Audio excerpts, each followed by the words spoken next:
réitéré, tant par l'ancien Premier ministre Abdoul Mbaye que par l'ancien ministre Thierno Alassane Sall, ainsi que par d'autres nombreux lanceurs d'alerte sénégalais, le président Macky Sall a persisté à soutenir le groupe Vente Tennis et en aucun moment n'a posé le moindre acte pour la sauvegarde des intérêts du Sénégal. Bien au contraire. Ainsi, le président Macky Sall a pris l'option délibérée d'exposer notre pays à des risques majeurs du fait de la présence d'individus dangereux comme Franck Timis au cœur des ressources pétrolières et gazières qui appartiennent au peuple sénégalais. Des incompréhensions, des frictions et de possibles conflits avec des sociétés globales et puissantes comme BP, car en définitive, l'ensemble des acquisitions de ces sociétés sont assises sur du faux établi en toute connaissance de cause du président de la République.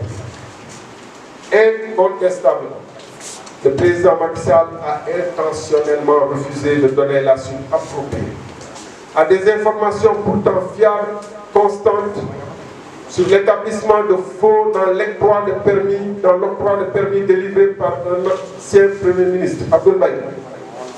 Des informations délivrées par l'ancien Premier ministre Abdoul Mbaye, choisissant de laisser se dénouer, après ces saisies, des transactions financières au détriment du Sénégal. Les faits ci-dessus exposés font ressortir de fortes présomptions d'association de malfaiteurs, d'auteurs et de complices de faux en vue d'une entreprise et ont abouti à la spoliation d'intérêts du Sénégal, permettant l'enrichissement gratuit de personnes dont son propre frère Aliou Sall. Mesdames, Messieurs, le Congrès de la Renaissance démocratique estime qu'il y a la matière à ouvrir une enquête pour haute trahison, impliquant Macky Sall, ainsi que l'ensemble des ministres, fonctionnaires et responsables des sociétés publiques qui ont pu contribuer à la commission de tels actes. En particulier Ali Ndiaye et Mohamed Boun Abdallah Dionne. Tous les témoins de cette affaire relative aux attributions d'autres permis à Franck Timis, à Ovidiu Tender et aux autres bénéficiaires devront être entendus dans le cadre de ces enquêtes, y compris ancien Premier ministre, ancien ministre.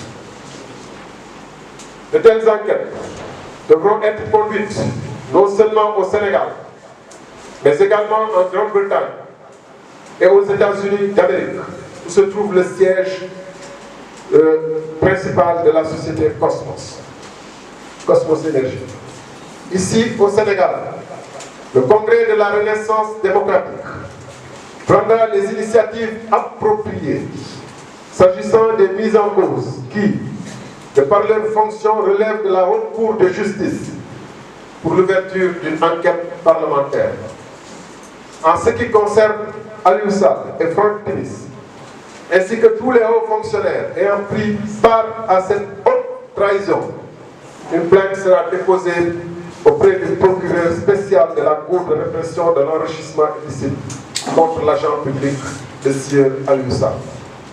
Au plan politique, le Congrès de la Renaissance démocratique, qui ne ménagera aucun effort pour la manifestation de la vérité, s'emploie déjà et poursuivra dans cette dynamique, sans relâche, avec constance et détermination, dans les semaines et les mois à venir, malgré les menaces de toutes sortes qui n'émeuvent guère au regard des enjeux pour le peuple, à la mise en place d'un large front citoyen et patriotique, politique et démocratique de lutte, en rapport avec tous les segments de la nation, pour porter tous les combats que requiert ce gigantesque scandale sans précédent dans l'histoire du Sénégal.